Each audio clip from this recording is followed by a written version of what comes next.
We won with poorly educated. I love the poorly educated. So, Shannon, the mission of DOT and FAA is safety. That has been the historic mission of this agency.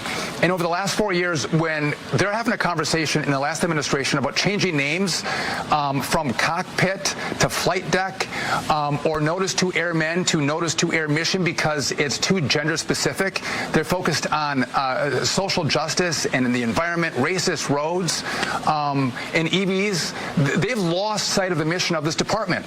And so we have no place for anything other than the best and the brightest. And so when you look at what went wrong, you got to look at the people that you have in place at the DOT and the FAA and the leadership and the direction that leadership gives them. And it's been misplaced over the last 4 years.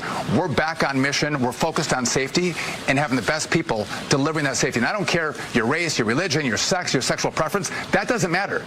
Just the best and the brightest. It's funny listening to these two rail on about DEI and how it's a big threat to our democracy and whatnot, yet be completely oblivious to the fact that they themselves are DEI hires.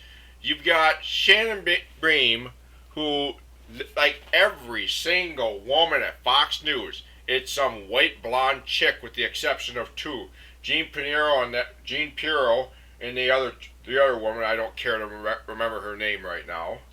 And then you got a reality TV star turned transportation secretary, Sean Duffy. And I wouldn't really call him a star. I actually had to look him up to see what he was actually in. But that's why he fit into MAGA, because that's what people who failed at their first jobs do. They make no money there, so they pick up right-wing MAGA griftism so they can somehow stay relevant. It's funny, but it's funny listening to this guy go on and on about DEI hire when he is the exact definition of DEI.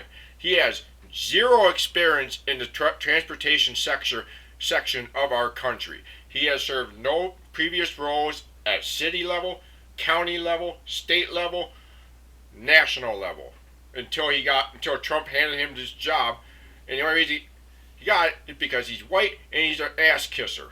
And of course, cockpit to flight deck, I guarantee you, none of these conversations were going on anywhere in the FAA. This is just another one of those fake boogeyman or fake little buzzwords right-wingers use to try and rile up their base to make them get angry about something and distract them from the fact that these people are robbing these Trump voters blind. Good Lord. These next 4 years are going to be filled with some of the stupidest people around in government telling you what to do when they don't know jack shit about what they're talking about.